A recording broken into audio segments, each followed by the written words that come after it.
1943년 2월 4일 리투아니아의 작은 마을 플룸게에서 역사에 이름을 남길 운명의 한 소녀가 태어납니다.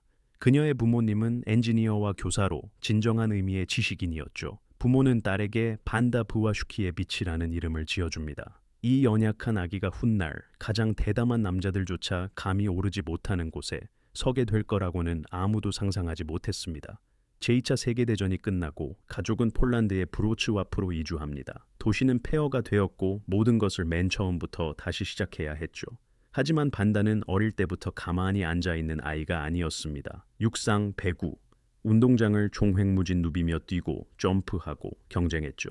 에너지가 세 사람 몫은 좋게 됐습니다. 학교에서도 그냥 공부만 잘하는 학생이 아니었어요. 최고였죠.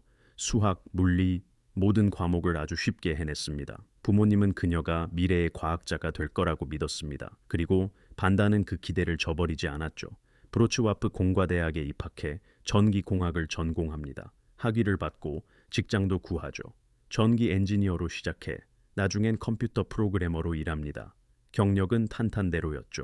모든 것이 순조롭고 계획대로였습니다.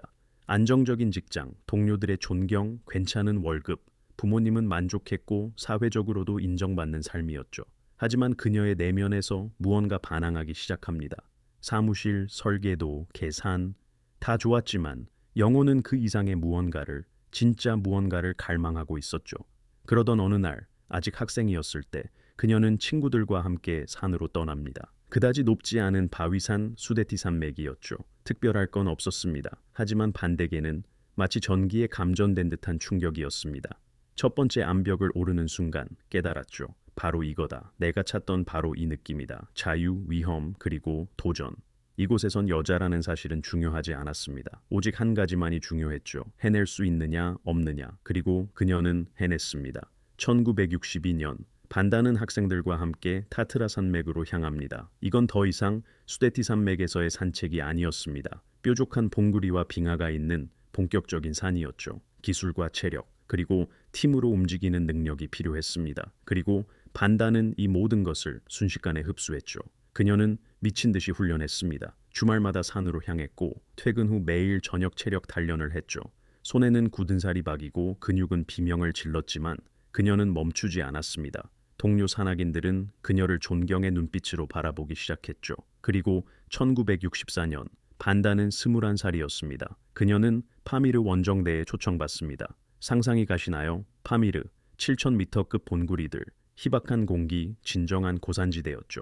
원정대장은 노련한 산악인 안제이 자바다였습니다. 반대계는 일생일대의 기회였죠. 그녀는 배낭을 꾸려 중앙아시아로 날아갑니다. 하지만 그곳에서 그녀를 기다리고 있던 건 차가운 현실이었습니다. 팀의 남자 대원들은 그녀를 거추장스러운 존재로 여겼습니다. 몇몇은 노골적으로 불만을 드러내기도 했죠. 여자는 왜 데려온 거야? 그룹의 속도만 늦출 텐데 고산병 때문에 징징거리겠지.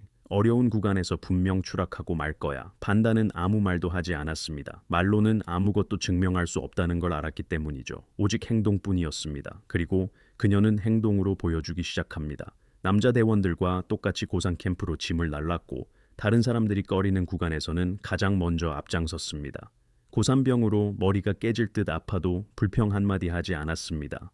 날카로운 바위에 손이 찢겨 피가 나도 울지 않았죠. 원정이 끝날 무렵 가장 완고했던 회의론자들조차 입을 다물었습니다. 저 폴란드 여자는 완전 괴물이야. 팀에 있는 남자들 절반보다 더 강해. 그리고 가장 중요한 건 강철 같은 의지를 가졌다는 거야. 절대 포기하지 않아. 절대로. 파미르를 다녀온 후 그녀의 내면에서 무언가 결정적으로 바뀝니다. 사무실, 직장, 설계, 도면. 이 모든 건 이제 다음 원정을 위한 돈벌이 수단에 불과했죠. 진짜 인생은 바로 저곳 산에서 높은 곳에서 시작됩니다. 한 걸음 한 걸음이 곧 도전인 곳이죠. 1960년대 말이 되면 반다는 더 이상 단순히 원정에 참여만 하는 사람이 아니었습니다. 그녀는 원정을 직접 이끄는 리더가 된 거죠. 직접 루트를 짜고 팀을 꾸리고 모든 결정을 내렸습니다. 그녀의 명성도 점점 높아졌습니다. 산악계에서는 그녀를 이렇게 평했습니다. 엄격하고 까다롭고 나약함을 용납하지 않는 사람. 하지만 믿을 수 있는 사람. 그녀와 함께라면 정상에 오를 수 있다고요. 물론 그에 따르는 대가도 있었죠. 반다는 타협할 줄 모르는 사람이었거든요. 남자들이 정상을 공격하는 동안 베이스 캠프에 앉아 수프나 끓이고 있을 여자가 아니었습니다.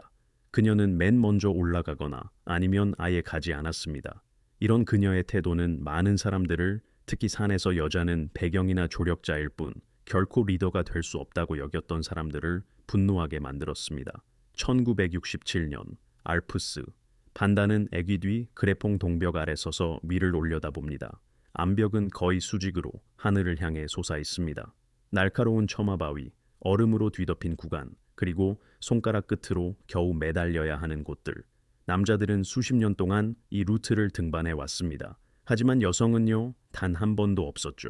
반다의 곁에는 할리나 크루거 시로콤스카가 있습니다. 그녀처럼 고집세고 강인한 또 한 명의 폴란드인이었죠. 두 사람은 로프로 몸을 묶고 등반을 시작합니다. 1시간, 또 1시간.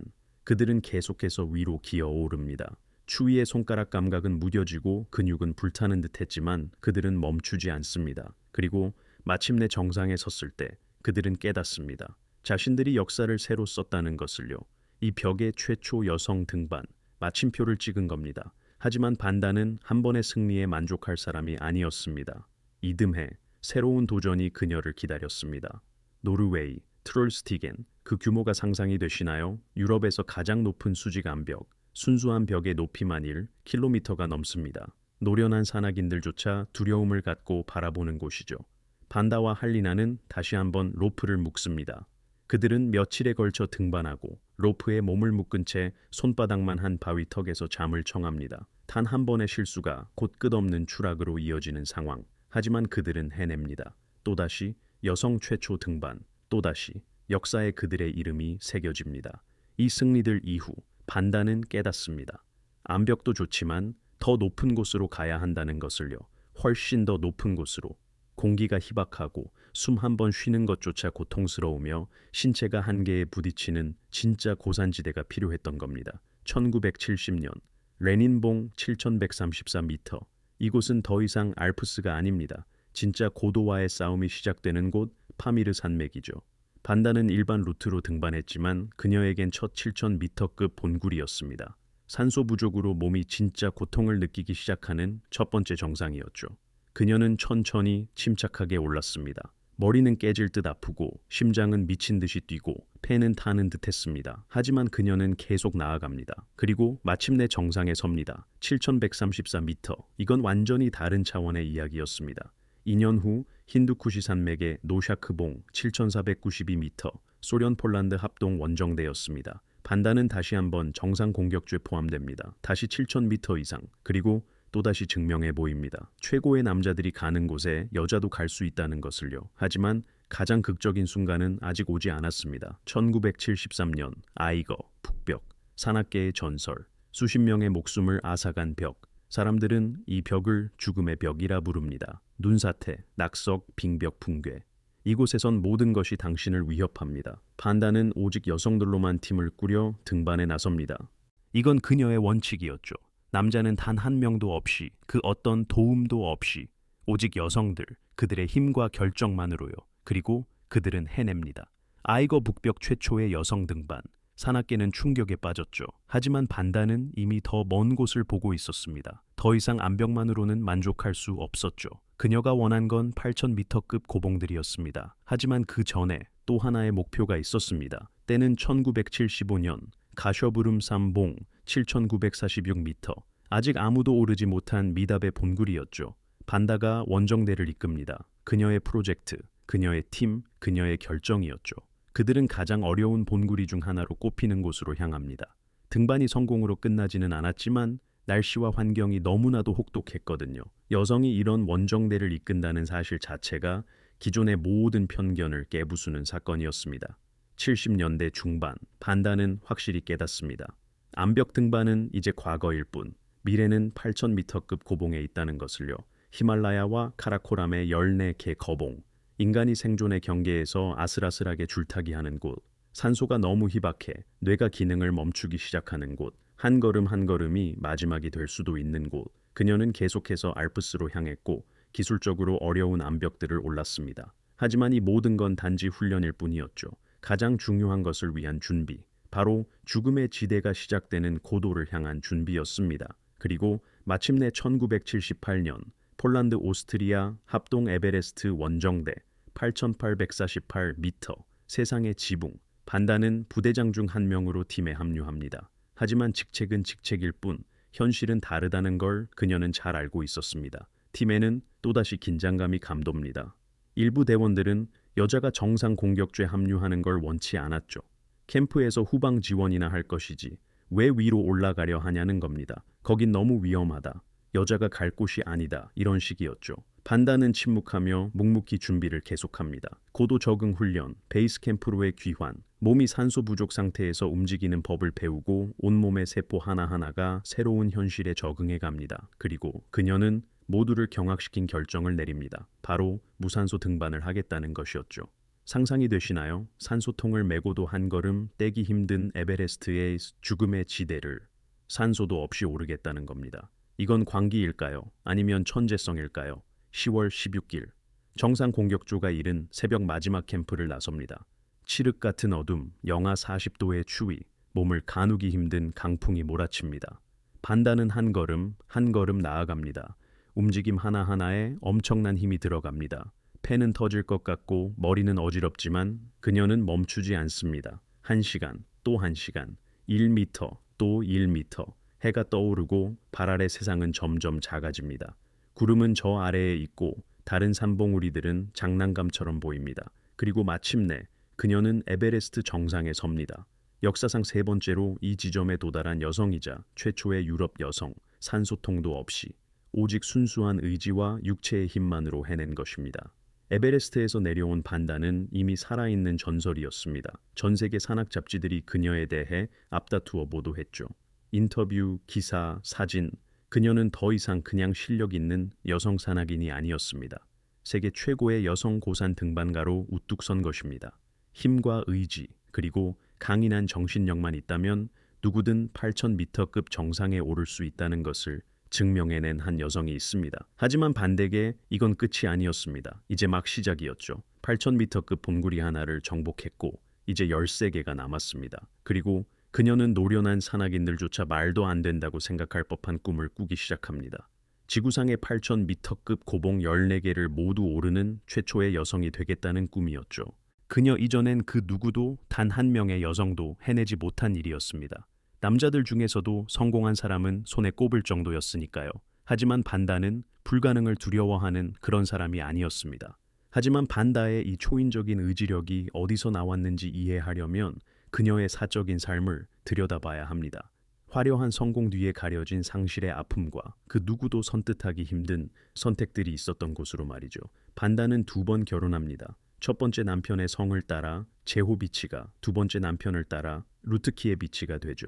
하지만 2번의 결혼 모두 양립할 수 없는 것들을 억지로 합치려는 시도에 불과했습니다. 산과 가정생활, 원정과 평범한 일상, 자유와 의무 같은 것들 말입니다. 그녀에겐 아이가 없었습니다. 그리고 그건 그녀 스스로 내린 결정이었죠. 그녀는 엄마가 된다는 것이 자신을 묶어둘 닭과 같다는 걸 알았습니다. 자신을 집에 묶어둘 책임감이라는 걸요. 하지만 그녀는 저 위 공기가 희박한 그곳, 가능성의 한계에 서 있어야만 했습니다.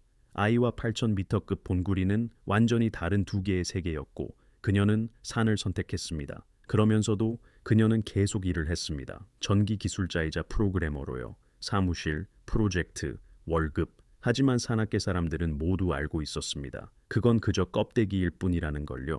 진정한 반다는 원정대 안에서만 살아 숨쉬었습니다. 일은 그저 다음 정상으로 가는 티켓값을 벌기 위한 수단에 불과했죠.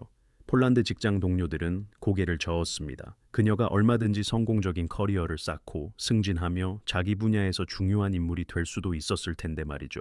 하지만 그녀는 다른 길을 택했습니다. 대부분의 사람들에게는 광기로 보이는 것을 위해 평범한 삶을 버린 겁니다. 그리고 이 선택에는 혹독한 대가가 따랐습니다. 경력이나 가정의 행복뿐만이 아니었죠. 첫 번째 남편이 세상을 떠났고 그 후엔 절친한 친구였던 쿠르트 린체크리거가 산에서 눈사태로 목숨을 잃었습니다. 보통 사람이라면 무너져 내릴 법한 충격이었지만 반다를 멈추게 하지는 못했습니다. 오히려 그 반대였죠. 그녀는 비극을 겪을 때마다 다시 산으로 향했습니다. 마치 산이 고통을 이겨내는 그녀만의 방식인 것처럼요. 혹은 무엇을 위해 살아야 하는지 깨닫게 해주는 장소였을지도 모릅니다. 훗날 그녀는 이렇게 말합니다. 나는 이제 등반 없이는 살 수 없어요. 루트가 어려울수록 나는 더 강해지죠.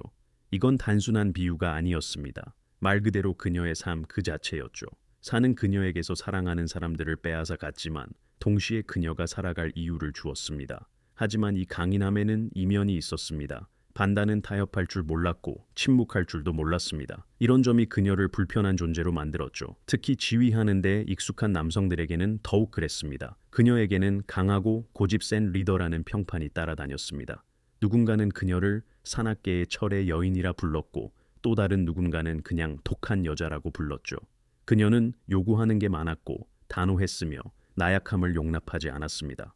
팀원 중 누군가 제 몫을 다하지 못하면 외교적인 수사나 부드러운 표현 따위는 생략하고 직설적으로 말해버렸죠.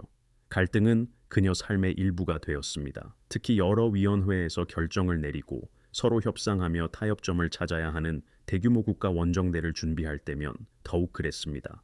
반다는 그런 일에는 영 소질이 없었죠. 그녀에게는 오직 옳은 것과 그른 것, 둘 중 하나만 있을 뿐이었습니다. 중간지대란 존재하지 않았습니다. 1978년 에베레스트에서 있었던 일이 대표적인 사례죠. 정상 공격조를 꾸릴 때 일부 대원들이 그녀가 팀에 합류하는 걸 대놓고 반대하고 나섭니다. 서명을 받고 편지를 쓰고 지도부를 압박하죠. 여자가 정상에 오르는 건 팀 전체를 위험에 빠뜨리는 일이다. 그러니 캠프에나 있어라 뭐 이런 식이었죠. 이 사실을 알게 된 반다는 그야말로 폭발합니다. 부탁하거나 애원하지 않아요. 요구하죠. 나도 당신들과 똑같은 훈련을 받았고 컨디션도 똑같다. 나는 올라간다. 끝. 결국 그녀는 등반에 나섭니다. 그리고 정상에 오르죠. 산소통도 없이요. 그녀를 반대했던 사람들은 산소통에 의지하고 있었는데도 말입니다. 이 일을 계기로 그녀는 결심합니다. 다시는 남자들이 자신을 멋대로 휘두르는 혼성팀에는 들어가지 않겠다고요. 그녀는 자신만의 원정대를 꾸리기 시작합니다. 특히 여성들로만 이루어진 팀을요. 그곳에서는 모든 대원이 자기 자신을 책임집니다. 누구의 보살핌도 후원도 동정도 필요 없죠. 폴란드 산악인들의 평가는 극명하게 갈립니다. 어떤 이들은 그녀의 강철 같은 규율과 모두의 기준을 한 단계 끌어올린 점을 존경했습니다. 반면 다른 이들은 그녀의 단호함과 융통성 없는 태도를 비판했죠. 그녀와는 도저히 함께 일할 수 없다고, 팀워크보다 개인의 야망을 앞선다고 말입니다. 하지만 반다는 전혀 신경 쓰지 않았습니다. 그녀는 한 가지 신념을 꾸준히 밀고 나갔습니다. 등반 루트에서 여성은 남성의 보호를 필요로 하지 않는다는 것이었죠. 여성도 스스로 결정하고 책임지고 목숨을 걸 수 있다. 동등하게. 아니, 그들보다 앞서서 말이죠. 그녀는 공개적으로 말합니다. 나는 산을 정복하는 게 아니다. 나 자신을 정복하는 것이다. 그리고 여자는 산에 오르면 안 된다는 편견도 함께. 그녀에게 모든 등반은 단순한 스포츠 기록이 아니었습니다. 그건 하나의 선언문이었죠. 이제 그 선언문이 세상에 알려졌으니 그것을 완벽하게 증명해 보일 목표가 필요했습니다. 반다는 그 목표를 단순하고도 대담하게 설정합니다. 바로 14좌의 8,000m급 본구리. 역사상 최초의 여성으로서 말이죠. 지구상의 8,000m가 넘는 본구리는 단 14곳뿐입니다. 인간이 죽음의 지대에 들어서게 되는 14개의 거대한 본구리들. 그곳에선 매시간 몸이 서서히 죽어갑니다. 70년대 말까지 이 14곳을 모두 오른 남성은 손에 꼽을 정도였고 여성 중에는 근처에 간 사람조차 없었습니다. 반다는 이 목록을 보며 깨닫습니다. 바로 이거다. 이게 진짜 목표라고. 에베레스트 하나가 아니라 구색 맞추기용 등반 몇 개가 아니라 완벽한 컬렉션, 14개 전부를 말입니다. 그리고 그녀는 차근차근 그 본구리들을 모으기 시작합니다. 1985년 난가파르바트 8126m, 식인종이라 불리는 이 산은 수십 명의 목숨을 앗아갔습니다. 반다는 크리스티나 팔모프스카, 안나 체르빈스카와 함께 그곳으로 향합니다. 여성으로만 이루어진 팀이었죠. 남자 대원도 외부의 지원도 없이 그들은 천천히 고도를 높이며 적응하고 중간 캠프를 설치합니다. 그리고 마침내 정상에 오릅니다. 역사상 최초의 순수 여성팀 난가파르바트 등정. 식인종의 정상에 선 3명의 폴란드 여성. 산악계는 또다시 충격에 빠집니다. 하지만 같은 시즌 반다는 브로드피크로 향합니다. 하지만 이곳에선 운이 따르지 않았습니다. 약 7,800m 고도에서 폭풍이 몰아치기 시작한 겁니다. 함께하던 동료가 눈보라 속에서 길을 잃고 반다는 홀로 남겨집니다. 더 나아가는 건 자살 행위였습니다. 그녀는 발길을 돌려 하산합니다. 정상을 눈앞에 두고서요. 그녀로서는 드문 일이었죠. 하지만 반다조차도 알고 있었습니다. 용기와 만용은 종이 한 장 차이라는 것을요. 1987년 시샤팡마 높이 8027m 기술적으로 까다로운 남동쪽 능선 루트였죠. 반다는 등정에 성공합니다. 이 본구리에 오른 최초의 폴란드 여성이었죠. 그녀의 컬렉션에 8000m급 본구리가 하나 더 추가된 겁니다. 그리고 연이은 등반이 시작됩니다. 1989년 가셔부름 2봉, 1990년 가셔부름 1봉, 1991년에는 초오유 그리고 안나푸르나 일본까지 3년 만에 8000m급 본구리 4개를 오른 겁니다. 남성 산악인에게도 이건 정말 엄청난 속도였죠. 1991년 말 반다는 이미 8개의 8000m급 본구리를 등정했습니다. 지구상의 어떤 여성 산악인보다도 많은 숫자였죠. 그녀는 이미 살아있는 전설이었습니다. 하지만 그녀에게 이건 절반을 조금 넘긴 여정일 뿐이었습니다. 앞으로 6개의 본구리가 더 남아 있었죠. 다음 목표는 칸첸중가였습니다. 높이 8,586m, 세계에서 세 번째로 높은 산이죠. 그 이름은 눈에 5가지 보물이라는 뜻을 가지고 있습니다. 하지만 그 보물은 죽음의 그림자가 지키고 있었죠. 반다는 칸첸중가를 9번째 8,000m급 본구리로 계획했습니다. 완벽한 컬렉션을 향한 또 한 걸음이었죠. 그녀는 그 걸음이 자신의 마지막이 될 줄은 몰랐습니다. 하지만 칸첸중가 이야기를 하기 전에 우리는 과거로 돌아가야 합니다. 수년간 반다를 괴롭혔던 그 산으로 말이죠. 바로 K2입니다. 때는 1982년 반다는 폴란드, 유고슬라비아, 프랑스 연합 원정대를 이끌고 K2로 향합니다. 높이 8,611m, 지구상에서 두 번째로 높은 본구리, 하지만 사망률로는 단연 첫 번째입니다. 정상에 오른 4명 중 1명은 목숨을 잃는 곳, 통계는 무자비하죠. K2는 야생의 산이라 불립니다. 쉬운 루트란 존재하지 않죠. 가파른 암벽, 언제 무너질지 모르는 빙벽, 예고 없이 덮치는 눈사태. 날씨는 몇 분 만에 돌변합니다. 방금까지 해가 쨍쨍했는데 어느새 몸을 가누기 힘든 허리케인급 강풍이 불어닥치죠. 반다는 오랜 파트너 할리나 크리거 시로콤스카와 함께였습니다. 알프스와 노르웨이에서 최초의 여성 등반을 함께 해냈던 바로 그 동료였죠. 두 사람은 수십 년을 함께하며 서로를 완벽하게 신뢰했습니다. 원정은 순조롭게 시작됐습니다. 고소 적응, 캠프 설치, 루트 정찰까지 모든 것이 계획대로 진행되고 있었죠. 하지만 K2는 아주 작은 실수조차 용납하지 않습니다. 어느 날 팀이 고지대 캠프로 향하던 중 위에서 눈사태가 덮쳤습니다. 할리나는 그 자리에서 즉사했습니다. 수톤의 눈과 얼음이 그녀를 순식간에 덮어버렸죠. 그 순간 바로 아래에 있던 반다는 목숨을 건졌습니다. 하지만 그녀 안에 무언가가 무너져 내렸습니다. 할리나는 단순한 파트너가 아니었습니다. 세상의 절반을 함께 누비고 텐트와 로프 그리고 위험까지도 함께 나눴던 사람이었으니까요. 원정은 중단되었습니다. 정상을 눈앞에 두고요. 하지만 이제 K2는 반다를 놓아주지 않았습니다. 소중한 사람을 앗아간 산. 이제 둘 사이에는 풀어야 할 숙제가 생긴 겁니다. 다음 시즌 그녀는 다시 도전합니다. 또다시 실패. 악천 후 기술적인 난관 그리고 탈진.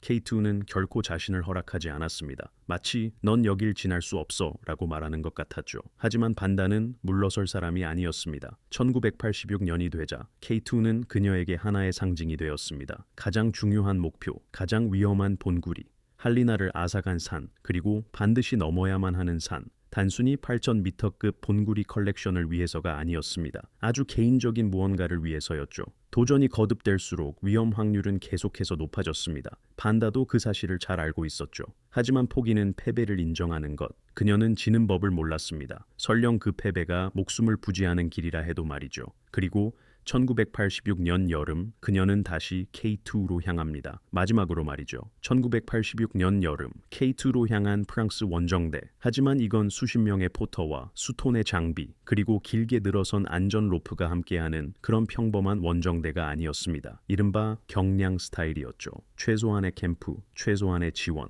그리고 산소통도 없이요. 팀은 단출했습니다. 산악계의 전설적인 프랑스인 부부 릴리안과 모리스 바라르 노련한 고산 등반가 미셸 파르망티에 그리고 반다 단 4명이 거친 산에 맞선 겁니다. 아브루치 능선은 K2의 고전적인 루트입니다. 하지만 고전적이라고 해서 안전하다는 의미는 아니죠.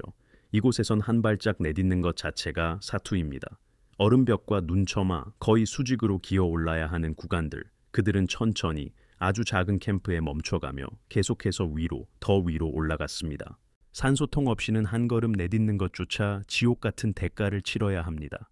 머리는 깨질 듯 아프고 폐는 타는 듯하며 심장은 미친 듯이 날뛰죠. 그리고 마침내 반다가 팀에서 가장 먼저 정상에 발을 딛습니다. 해발 8,611m, K2가 그녀의 발 아래 놓인 순간이었죠. 그녀는 카드를 꺼내 여성 최초 등정이라 적고는 돌 밑에 숨깁니다. 여성 최초 등정, 갈리나가 세상을 떠난 지 꼭 4년 만이었습니다. 그녀는 마침내 해낸 겁니다. 하지만 그 환희는 단 몇 초에 불과했습니다.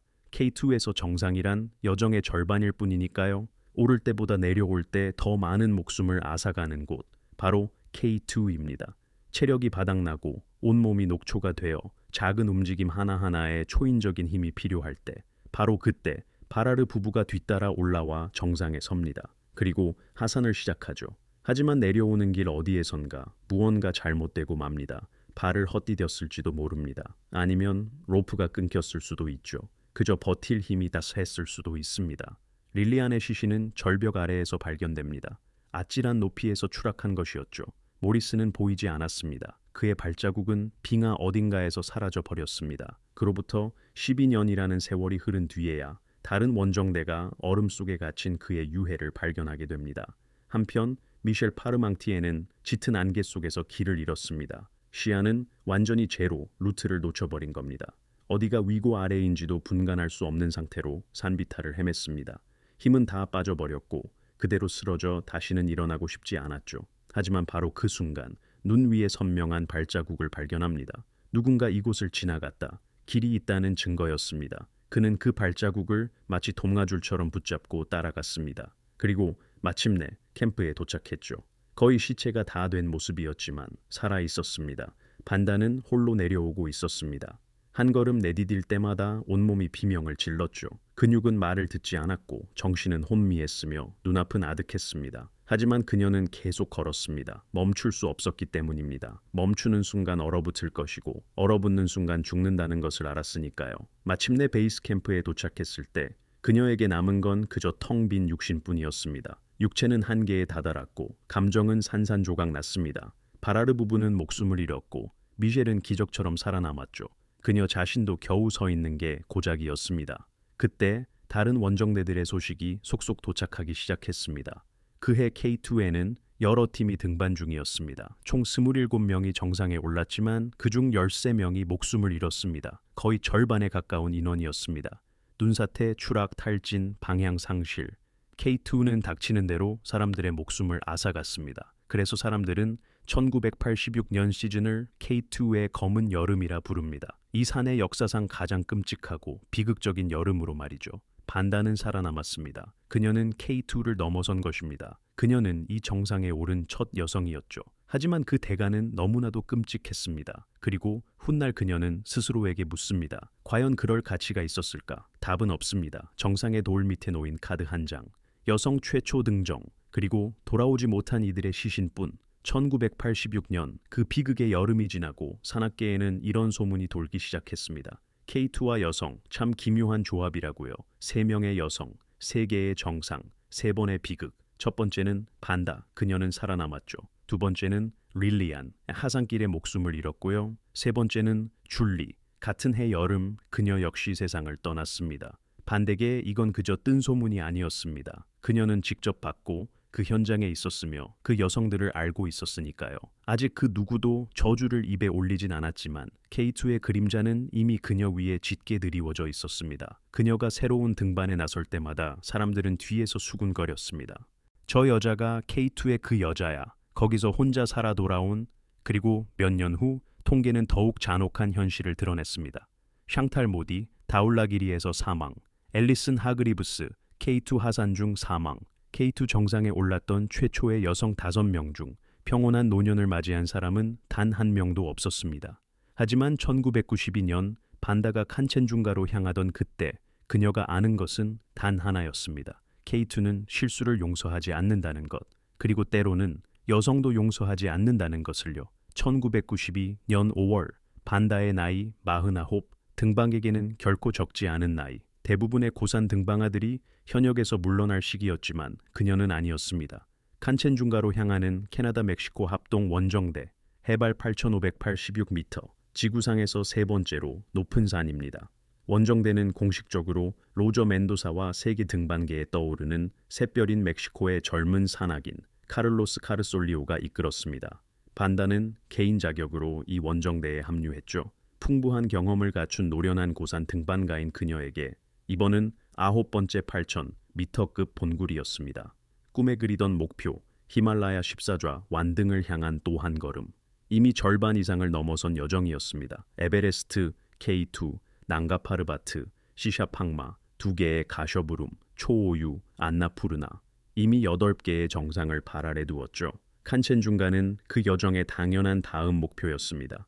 남은 봉구리들 중 가장 어렵다고 할 순 없지만 결코 만만한 상대도 아니었습니다. 기술적으로 까다로운 북서벽 루트였지만 반다는 이보다 더한 곳도 거쳐왔습니다.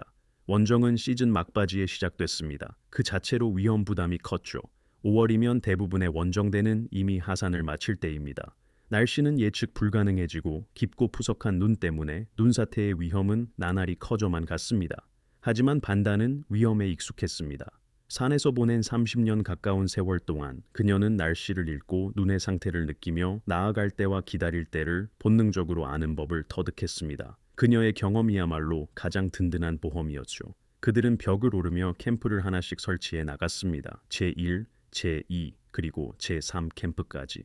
고도 약 7,950m 지점에 제4 캠프를 구축했습니다. 정상 공격을 위한 마지막 전진 기지였죠.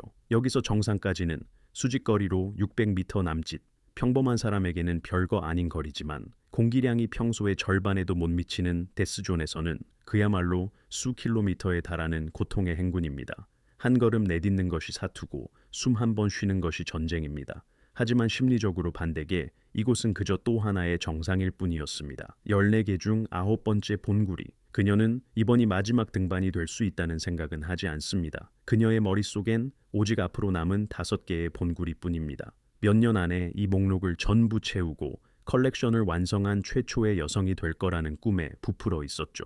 5월 12일 정상 공격조가 출발을 준비합니다. 날씨는 불안정했지만 등반할 기회는 있었습니다. 가야만 합니다. 내일은 더 나빠질 수 있고 모레는 최악일 수도 있으니까요. 반다는 장비를 점검하고 배낭을 꾸립니다. 새벽 3시 30분쯤 그들은 제사 캠프를 나섭니다.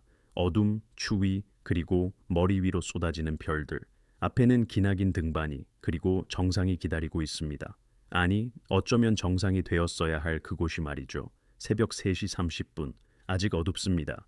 뼛속까지 파고드는 추위. 반다는 제사 캠프 텐트 밖으로 나와 위를 올려다봅니다. 저 위 어딘가 어둠 속에 정상이 숨어 있습니다. 수직으로 600m. 하지만 데스존에서 600m는 그냥 600m가 아닙니다. 그곳은 삶과 그 너머의 무언가를 가르는 경계선이죠. 카를로스 카르솔리오가 옆에 있습니다. 젊고 강하고 에너지가 넘칩니다. 그의 나이는 27, 반다는 49. 나이 차이는 한 걸음 한 걸음에서 느껴집니다. 하지만 그녀는 뒤처질 생각이 없습니다. 두 사람은 등반을 시작합니다. 천천히 그리고 규칙적으로. 한 걸음 한 번의 호흡, 또 한 걸음 또 한 번의 호흡.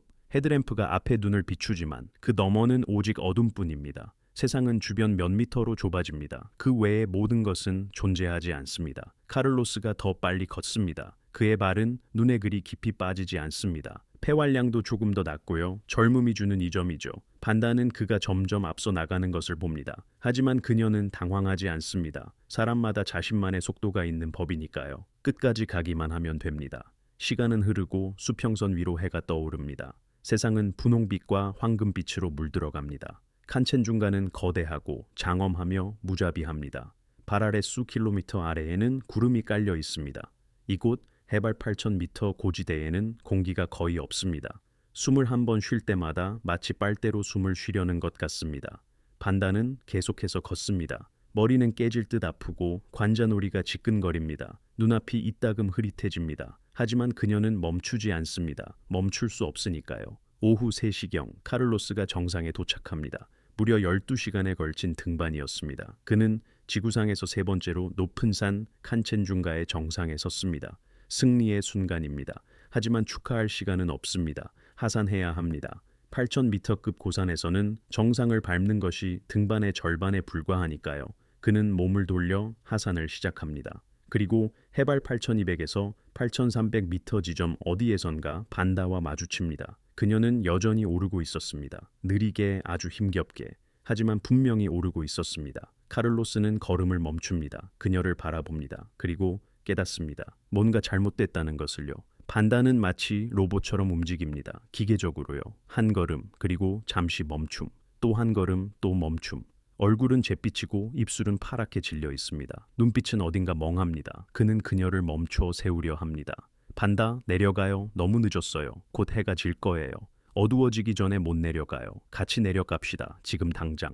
반다는 그를 쳐다봅니다. 그리고 고개를 젓습니다. 아니, 난 갈 거야. 거의 다 왔어. 지금 돌아설 수는 없어. 카를로스는 계속해서 설득합니다. 그녀의 상태가 눈에 보입니다. 그녀는 그야말로 마지막 남은 힘을 쥐어짜내고 있습니다. 기력이 거의 바닥났습니다. 만약 이대로 등반을 계속한다면 하산할 힘이 남아있지 않을 겁니다. 이런 고도에서 어둠 속을 하산하는 건 자살 행위나 다름없으니까요. 하지만 반다는 완고합니다. 그녀는 이미 8개의 8,000m급 본구리를 올랐습니다. K2에서도 살아남았습니다. 자신이 뭘 하고 있는지 안다고 생각했죠. 아니, 안다고 생각하는 거겠죠. 카르솔리오는 깨닫습니다. 그녀를 설득하는 건 불가능하다는 걸요. 그래서 타협안을 제시해 봅니다. 좋아요. 그럼 적어도 가장 가까운 캠프까지만이라도 같이 내려갑시다. 거기서 좀 쉬고 몸도 녹이고 내일 다시 도전하면 되잖아요. 하지만 반다는 다시 고개를 젓습니다. 안 가요. 전 여기서 밤을 보낼 겁니다. 바로 이 비탈에서요. 필요한 건 다 있으니까요. 아침이 되면 뭘 해야 할지 분명해지겠죠. 정상에 오르든가 아니면 내려가든가. 상상이 되시나요? 해발 8,000m가 넘는 고지대, 탁 트인 비탈에서 밤을 보낸다는 것. 텐트도 없이, 제대로 된 은신처도 없이 말입니다. 그저 눈 속에 몸을 파묻고 동이 트기를 기다리는 거죠. 이건 노련한 고산 등반객에도 극도로 위험한 일입니다. 극심한 탈진 상태에 빠진 사람에겐 이건 엄청난 도박이죠. 하지만 카를로스가 그녀를 강제로 끌고 내려갈 수는 없는 노릇입니다. 모든 등반하는 자기 자신을 책임진다. 이것이 바로 불문율입니다. 조언하고 설득할 수는 있지만 최종 결정은 본인이 내리는 겁니다. 두 사람은 작별 인사를 나눕니다. 일부 증언에 따르면 반다의 마지막 말은 이랬다고 합니다. 내일이면 모든 게 분명해지겠지. 카를로스는 그녀를 마지막으로 한번 쳐다봅니다. 그리고는 몸을 돌려 하산을 계속합니다. 머릿속은 불안감으로 가득합니다. 뭔가 잘못되어 가고 있다는 느낌. 하지만 그 역시 머무를 수는 없습니다. 그도 힘이 거의 다 빠져가고 있었거든요. 아직 해가 떠 있을 때 그 역시 내려가야만 합니다. 반다는 홀로 남겨집니다. 그녀는 비비색을 꺼냅니다. 극한 상황을 위한 가벼운 침낭이죠. 눈 속에 몸을 묻고 천을 유지하려 애씁니다. 주변은 고요합니다. 들리는 건 바람 소리뿐. 발밑으로는 끝없이 펼쳐진 산의 장관이 전부입니다. 그녀는 눈을 감습니다. 그리고 생각하죠. 내일이면 정상에 닿을 거야. 아니면 내려가거나 내일이면 모든 게 분명해질 거야. 하지만 내일은 오지 않았습니다. 5월 12일 저녁 카를로스는 아래쪽 캠프로 내려옵니다. 완전히 지쳤지만 살아있습니다. 그는 반다가 남겨진 곳 뒤쪽을 돌아봅니다. 하지만 시야는 이미 좋지 않습니다. 날씨가 변하기 시작한 거죠. 처음엔 가볍게 흩날리던 눈이 점점 거세집니다. 바람도 강해지고요. 두어 시간 만에 칸첸중가는 하얀 지옥으로 변해버립니다. 눈보라가 비탈을 집어삼키고 가시거리는 0에 가까워집니다. 해발 8,000m가 넘는 고도에서 이런 날씨에 살아남기란 불가능에 가깝습니다. 카를로스는 텐트 안에 앉아 반다를 생각합니다. 그녀는 저 위 비탈에 비비색 안에 눈 속에 있습니다. 홀로 눈보라 속에서 아무런 피난처도 없이 밤은 끝없이 이어집니다. 바람은 텐트를 찢을 듯 몰아치고 눈은 사방을 뒤덮습니다. 5월 13일 아침 날씨가 조금 잠잠해집니다. 카를로스는 캠프를 나와 위를 올려다봅니다. 반다의 상태를 확인해야 합니다. 수색팀은 그녀가 밤을 보냈을 장소로 올라갑니다. 고도 8,200m 지점입니다. 그리고 그녀의 비비색을 발견합니다. 아니, 비비색의 흔적이라고 해야 할까요? 비비색과 몇 가지 물건들. 하지만 반다는 그곳에 없습니다. 비비색은 텅 비어 있습니다. 카를로스는 주위를 둘러봅니다. 발자국을 찾아서요. 정상으로 향하는 위쪽 발자국, 하산 경로를 따르는 아래쪽 발자국, 혹은 옆쪽으로 난 발자국이라도 바람에 휩쓸렸거나 다른 길로 갔을 수도 있으니까요. 하지만 아무것도 없습니다. 눈이 모든 것을 덮어버렸습니다. 어떤 흔적도 남아있지 않습니다. 마치 반다가 허공으로 증발해버린 것처럼요.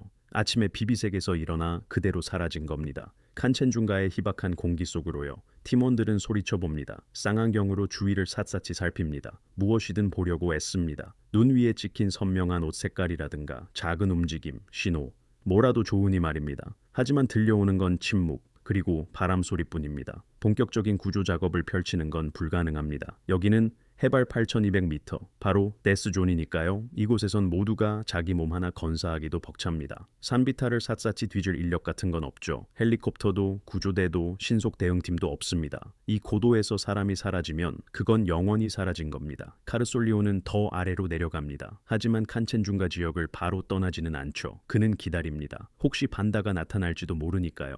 혹시 그녀가 살아있어서 저 아래 어딘가에서 느리지만 걷고 있을지도 모르니까요. 그는 이 캠프에 필요할 만한 모든 것을 남겨둡니다.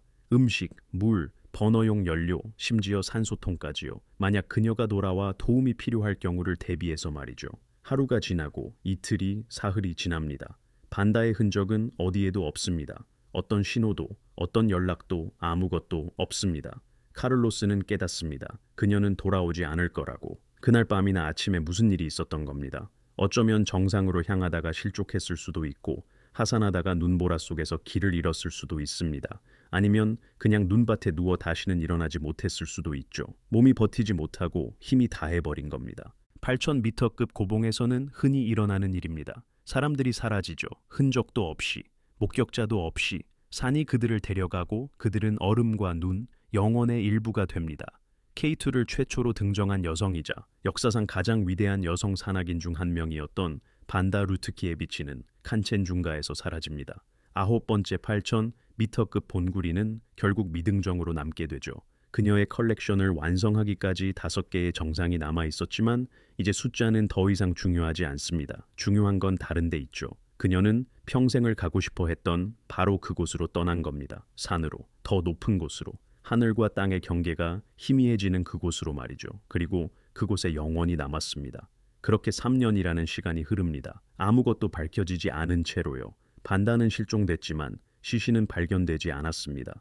공식적으로 그녀는 실종자 명단에 올라 있었죠. 하지만 산악계 사람들은 모두 알고 있었습니다.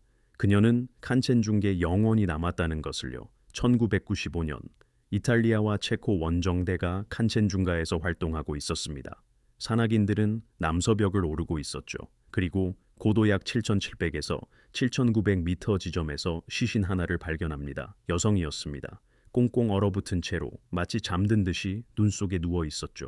모두의 머릿속에 가장 먼저 떠오른 생각은 반다다라는 것이었습니다. 마침내 찾았다고. 3년 동안 그녀는 이곳 산비탈에서 얼음에 파묻힌 채 누워 있었던 거라고. 하지만 옷과 소지품을 살펴보기 시작하자 의문이 생기기 시작합니다.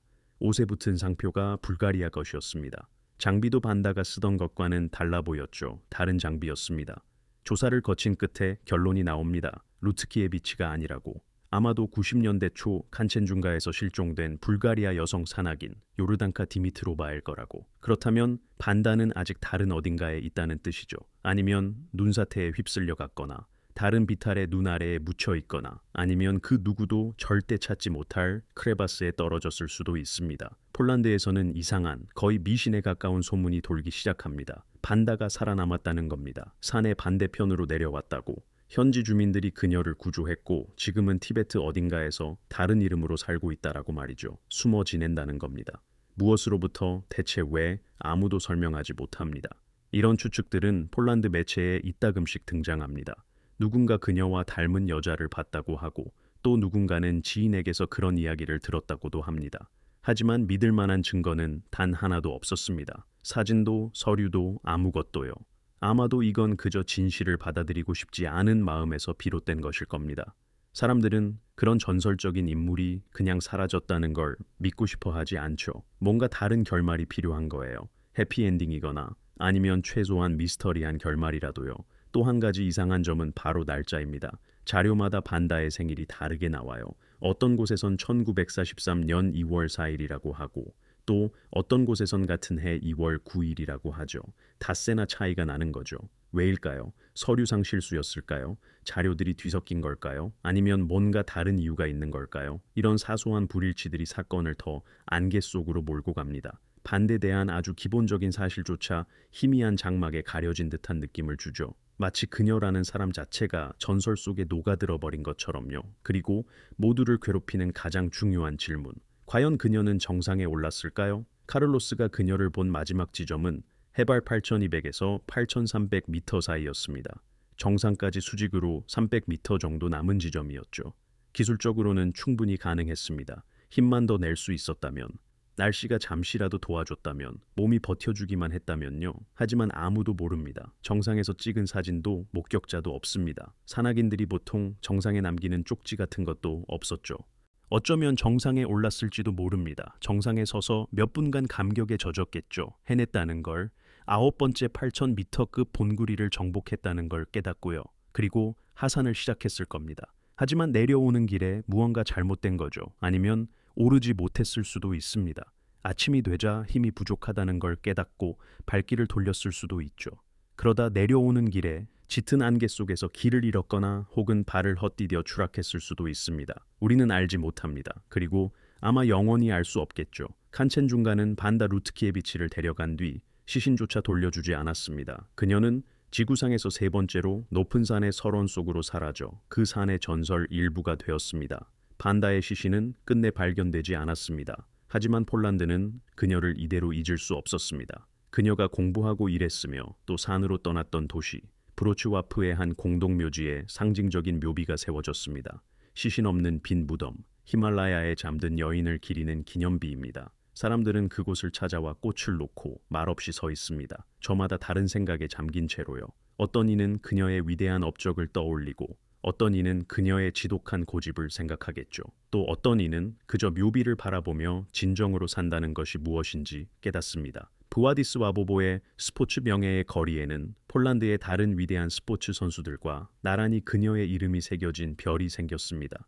이것은 그녀의 업적을 인정하는 증표입니다. 반다 루트키에비치는 폴란드의 국가적인 자랑이죠. 그녀는 여성이 단지 생존하는 것을 넘어 승리할 수 있다는 것을 온 세상에 보여주었습니다. 오늘날 수십 명의 여성 산악인들이 8,000m급 본구리들을 오르고 있습니다. 에베레스트, K2, 안나푸르나 같은 곳들이죠. 그 중에는 14개 본구리를 모두 완등한 사람도 있습니다. 반다가 꿈꾸던 일이 이제는 현실이 된 겁니다. 14개 8,000m급 본구리를 모두 오른 최초의 여성은 일본의 데베이 준코였습니다. 그 뒤를 이탈리아의 니베스 메로이가 이었고 또 다른 여성들이 그 뒤를 따랐죠. 그들은 정상에 서서 알고 있습니다. 이 길을 처음 열어준 사람이 바로 반다였다는 것을요. 그녀 자신은 끝내 완주하지 못했지만 그것이 가능하다는 것을 몸소 보여주었습니다. 이 이야기가 여러분의 마음에 와닿았다면 댓글로 알려주세요. 여러분은 이전에 반다 루트키에비치에 대해 알고 계셨나요? 그녀가 여러분에게 어떤 인물로 기억될지 궁금하네요.